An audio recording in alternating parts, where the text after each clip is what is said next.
Red టీవీలో మీ వ్యాపార ప్రకటనల కోసం ఈ నంబర్ని సంప్రదించండి.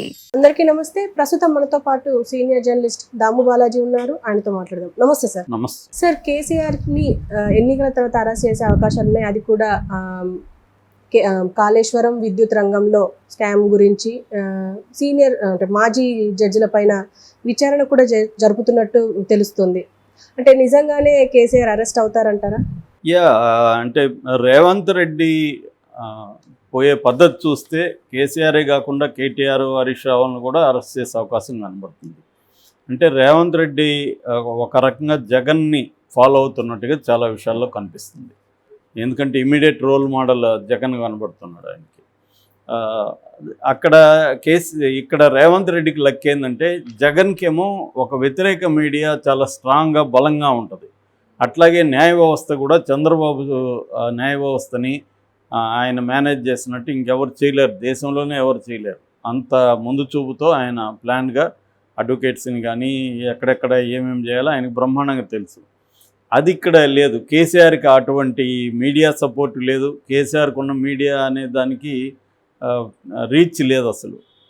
సో దాన్ని కొంత ఉంది కానీ దానికి పెద్ద రీచ్ లేదు. సోషల్ మీడియా కూడా తెలుగుదేశం సోషల్ మీడియాతో పోలిస్తే ఇక్కడ వెరీ వీక్. అందువల్ల రేవంత్ రెడ్డికి ఏంటంటే ఇక్కడ తెలుగుదేశం మీడియా రేవంత్ రెడ్డికి సపోర్టు. సో మామూలుగా అయితే కాంగ్రెస్కి మీడియా లేదు. కానీ రేవంత్ రెడ్డి లక్ష్యమంటే అతను గతంలో తెలుగుదేశం వ్యక్తి కావడం, చంద్రబాబుకు అనుకూలంగా ఉండడం, చంద్రబాబు అతను కలిసి ఓటుకు నోటు కేసులో ఉండడం, ఇవన్నీ వల్ల తెలుగుదేశం గట్టిగా రేవంత్ రెడ్డిని సీఎం చేయడానికి ట్రై చేసింది. తర్వాత కూడా రేవంత్ రెడ్డి పథకాలను కానీ రేవంత్ రెడ్డి పనులంతా కూడా విపరీతంగా అది మోస్తూ ఉంది. అందువల్ల కేసీఆర్ని డీల్ చేయడం రేవంత్ రెడ్డికి ఈజీ. అటు చంద్రబాబుని జగన్ డీల్ చేయడం కంటే కూడా కేసీఆర్ని రేవంత్ రెడ్డి డీల్ చేయడం ఈజీ. రెండవది, బీజేపీ కూడా రేవంత్ రెడ్డికి సపోర్ట్ చేసే అవకాశం ఉంది నేషనల్ లెవెల్లో. ఎందుకంటే బీజేపీ స్ట్రాటజీ నేషనల్ వైజ్గా ఏంటంటే ఏ రాష్ట్రంలో అయినా ఒక పార్టీ వీక్ అయితే ఆ పార్టీని కంప్లీట్గా తొక్కేయడం, ఆ ప్లేస్లోకి తను రావడం, తర్వాత ఇంకొక పార్టీని అటాక్ చేయడం, ఈ యాంగిల్లో వెళ్తుంది. సో ఒక వెర్షన్ ఏంటంటే రేపొద్దున కేసీఆర్ని బాగా తొక్కేసి బీఆర్ఎస్ని తొక్కేసి ఆ ప్లేస్లో బీజేపీ ఇక్కడ ఎదిగి దాని తర్వాత కాంగ్రెస్ను కూడా చీల్చి రేవంత్ రెడ్డిని ఏకనాథ్ షిండే లాగా తయారు చేసి రావాలనేది కూడా ఒక వినిపిస్తుంది. అది జరిగినా జరగకపోయినా రేవంత్ రెడ్డికి అయితే ప్రజెంట్ మోడీ సపోర్టు ఉంది ఏ విషయంలో, కేసీఆర్ని దెబ్బతీసే విషయంలో. సో అది క్లియర్గా కనబడుతుంది. ఎందుకంటే కేసీఆర్ ఈ ఎన్నికల్లో పొత్తు పెట్టుకుందామని చాలా సీరియస్గా ట్రై చేశాడని చెప్తున్నారు బీజేపీతో. కానీ బీజేపీ దానికి ఒప్పుకోలేదు. సో బీజేపీ ఐడియా ఏంటంటే కేసీఆర్తో పొత్తు వల్ల మనకు నష్టం తప్ప లాభం ఉండదు. దాని బదులు కేసీఆర్కి యాంటీగా కానీ మనం గట్టిగా నిలబడి చేయగలిగితే మనకి సెకండ్ లార్జెస్ట్ పార్టీగా ఇక్కడ నిలదొక్కోవచ్చు అన్నది వాళ్ళకున్న వ్యూహం. సో ఈ వ్యూహంలో భాగంగా రేవంత్ రెడ్డిని ప్రస్తుతానికి వాళ్ళు సపోర్ట్ చేస్తున్నారు. రేవంత్ రెడ్డికి కూడా తర్వాత చూసుకుందాం. ఇప్పుడు మనం ప్రధాన శత్రువు కూడా కేసీఆర్ పార్టీని కానీ కేసీఆర్ తీసుకొచ్చిన ఏ రకమైన అభివృద్ధి నమూనా కానీ తెలంగాణ అస్తిత్వానికి సంబంధించిన సింబల్స్ కానీ అన్నిటినీ మార్చేయాలన్న ఇది కనిపిస్తుంది రేవంత్ రెడ్డి పోకళ్ళు.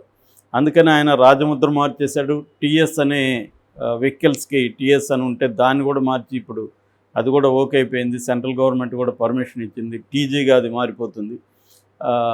అట్లాగే అంటే తెలంగాణ అస్తిత్వోద్యమంలో కేసీఆర్ కొన్ని సింబాలిక్ జెస్చర్స్ని తీసుకొచ్చాడు. వాటన్నిటినీ మార్చేస్తున్నారు. తెలంగాణ అధికారిక గీతం మారిపోయింది. అలాగే అన్నిటినీ మార్చడం అనేది రేవంత్ రెడ్డి చేస్తున్నారు. దాంతోపాటు కుంభకోణాలని వెలికి తీసి ఈ ఎన్నికల లోపల కేసీఆర్కు ఉండే ఒక అథెంటిసిటీ ఉంటుంది, దాన్ని దెబ్బతీయడం. అంటే లెజిటిమసీ అనేది చాలా ఏళ్ళ నుంచి ఒక బిల్డప్ చేసుకుంటూ వస్తుంది. ఆ ఇప్పుడు ఎవరికైనా కూడా మనకు కూడా వ్యక్తిగతంగా తీసుకున్నప్పుడు మనకు కొంత ప్రతిష్ట అనేది మన సర్కిల్స్లో ఉంటుంది, మన నడవడికి కావచ్చు ఓవర్ ద పీరియడ్. దాన్ని దెబ్బతీస్తే ఎవడైనా చాలా ఇబ్బంది అయిపోతుంది. ఎందుకంటే మనకు అందరిలో ఆ దెబ్బ తగులుతుంది, అందరూ మనం చూసే పద్ధతి మారిపోతుంది.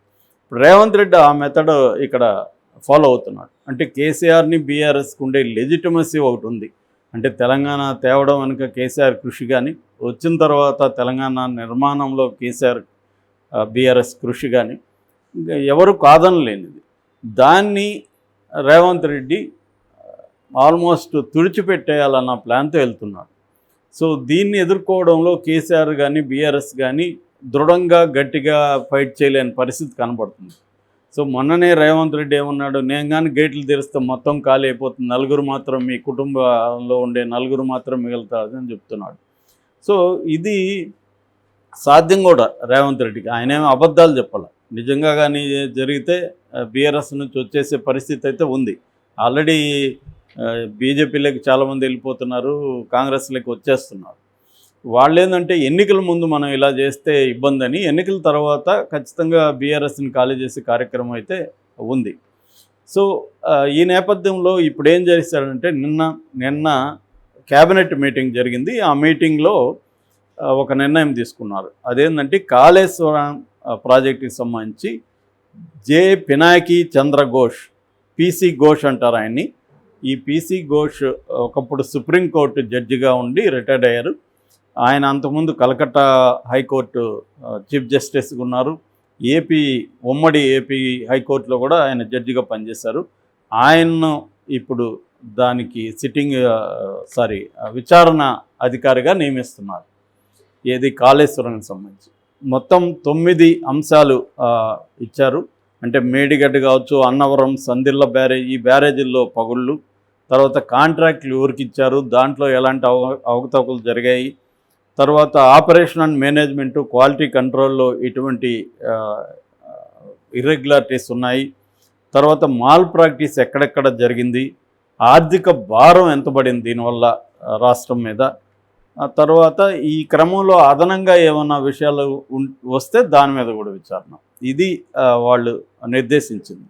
ఇది కాకుండా యాదాద్రి, భద్రాద్రి విద్యుత్ ప్రాజెక్టులు, తర్వాత ఛత్తీస్గఢ్ నుంచి విద్యుత్ కొనుగోలు చేయడం, దీంట్లో కూడా పెద్ద ఎత్తున అవకతవకలు జరిగాయని చెప్తున్నారు. దాదాపు 85,000 కోట్ల అవకతవకలు దీంట్లో జరిగిందని చెప్తున్నారు. కాళేశ్వరంలో ఏమో 1,00,000 కోట్ల అవినీతి జరిగిందని చెప్తున్నారు.